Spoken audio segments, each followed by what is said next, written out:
வணக்கம் ஃப்ரெண்ட்ஸ். போட்டித் தேர்வுகளுக்கும் பொது தேர்வுகளுக்கும் தயாராயிட்டு இருக்கீங்களா? அப்படின்னா இது உங்களுக்கான சரியான தளம். இது சங்கரிஸ் டியூட்டோரியல். நான் உங்கள் சங்கரி. வாங்க வீடியோக்குள்ள போலாம். இன்னைக்கு நான் உங்களுக்கு என்ன பாடம் எடுத்துட்டு வந்திருக்கேன்னு பாத்தீங்கன்னா 10ஆம் வகுப்பு பாடநூல்ல இலக்கணம் பொது அப்படின்ற தலைப்புல கொடுத்திருக்க பாடத்தை தான் எடுத்துட்டு வந்திருக்கேன். இந்த பாடத்தை பார்க்கறதுனால என்ன பயன் அப்படின்னு கேட்டீங்கன்னா 10ஆம் வகுப்பு தனி தேர்வர்களுக்கும் தமிழ்நாடு அரசு நடத்துற தகுதி தேர்வு எலிஜிபிலிட்டி டெஸ்ட் எல்லாத்துக்குமே 10ஆம் வகுப்பு பாடநூல் தான் சிலபஸா இருக்கு. அதனால இந்த பாடத்தை நம்ம பார்த்திடலாம். இந்த பாடத்தை நான் 3ஆ பிரிச்சு எடுத்துட்டு வந்திருக்கேன். முதல் பகுதியாக நம்ம இரு திணைகளை பத்தி பார்க்க போறோம். இரு திணைகள் என்னென்ன அப்படின்னு பாத்தீங்கன்னா உயர்திணை, அக்ரிணை. உயர்திணைன்றது கடவுளையும் மனிதர்களையும் மட்டும் குறிக்கக்கூடிய வார்த்தைகளை தான் நம்ம என்னன்னு சொல்றோம், உயர்திணை அப்படின்னு சொல்றோம்.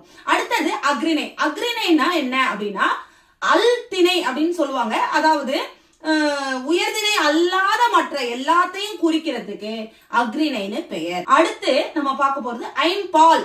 5 வகையான பால்கள் என்னலாம் அப்படின்னு பாத்தீங்கன்னா பால் முதல்ல என்னதுன்னு தெரிஞ்சுக்கணும். திணையுடைய உட்பிரிவு தான் பால். இப்ப ஐம்பால் என்னன்னா அப்படின்னு பாத்தீங்கன்னா ஆண்பால், பெண்பால், பலர்பால், ஒன்றன் பால், பலவின் பால். இந்த 5 தான் 5 வகையான பால். இதுல ஆண்பால், பெண்பால், பலர்பால் எல்லாம் உயர்திணைக்குரியது. ஒன்றன் பால், பலவின் பால் இது ரெண்டும் அக்ரிணைக்கு உரியது. இப்ப உயர்திணைக்குரிய ஆண் பாலுக்கு உதாரணம் என்னலாம் அப்படின்னு பாத்தீங்கன்னா வீரன், அண்ணன், மருதன் இதெல்லாம் சொல்லலாம். அடுத்து பெண் பாலுக்குரிய எடுத்துக்காட்டுகள் என்னலாம் அப்படின்னு பாத்தீங்கன்னா மகள், கண்ணகி, தலைவி இதெல்லாம் சொல்லலாம். அடுத்து பலர்பாலுக்கு உதாரணமாக மக்கள், ஆண்கள், பெண்கள் இத மாதிரி வார்த்தைகள் எல்லாம் சொல்லலாம். அடுத்து அக்ரிணைக்குரிய பால் ஒன்றன் பால், பலவின் பால். சரிங்களா? இதுல ஒன்றன் பாலுக்கு உதாரணங்களை பார்த்திடலாம். யானை, பசு, புறா, மலை இதெல்லாம் வரும். பலவின் பாலுக்கு அதையே ப்ளூரல்ல சொல்றதுதான் பலவின் பாலுக்கு வரும். பலவின் பால் அப்படிங்கிறது ப்ளூரல் அப்படின்னு நம்ம எடுத்துக்கலாம். யானைகள், பசுக்கள், புறாக்கள், மலைகள் இதெல்லாம் உதாரணமா சொல்லலாம். அடுத்தது இதே தலைப்புக்கு கீழே நம்ம பார்க்க போறது மூவிடம், 3 இடங்கள். அப்படின்னா என்ன அர்த்தம் அப்படின்னா இப்போ ஒரு விஷயத்தை நம்ம பேசும்போது அந்த விஷயத்துல இருக்கக்கூடிய சப்ஜெக்ட்னு இங்கிலீஷ்ல சொல்லுவோம் இல்லையா? சப்ஜெக்ட்னா என்னது? ஒரு சென்டென்ஸ்ல எதை பத்தி யார பத்தி பேசுறோமோ அததான் நம்ம என்னன்னு சொல்லுவோம், சப்ஜெக்ட்னு சொல்லுவோம்.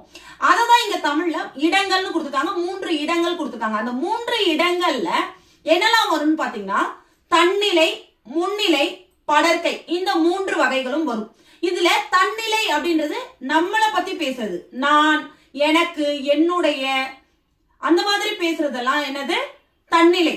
முன்னிலை என்னலாம் அப்படின்னு பாத்தீங்கன்னா நீ, நீங்கள், உங்கள், உங்களுடைய இப்படிலாம் பேசுறது முன்னிலை. படர்க்கை அப்படின்னா 3வது நபர் பற்றி பேசுவது. அதாவது அவர்கள், அவன், அவள் இப்படிலாம் பேசுறது என்னது? படர்க்கை. இப்ப தன்னிலை பெயர்கள் என்னெல்லாம் வரும் அப்படின்னு பாத்திரலாம். நான், யான், நாம், நாங்கள் இதெல்லாம் வரும். தன்மை வினைகள் வந்தேன், வந்தோம், வருகிறோம் இதெல்லாம் என்னது? தன்னிலை வினை. அடுத்து முன்னிலை பெயர்கள் என்னெல்லாம் வரும்? நீ, நீர், நீவீர், நீங்கள் இதெல்லாம் முன்னிலை பெயர்கள். முன்னிலை வினைகள் என்னலாம் அப்படின்னு பாத்திரலாம். நடந்தாய், வந்தீர், சென்றீர்கள் இதெல்லாம் முன்னிலை வினைகள்.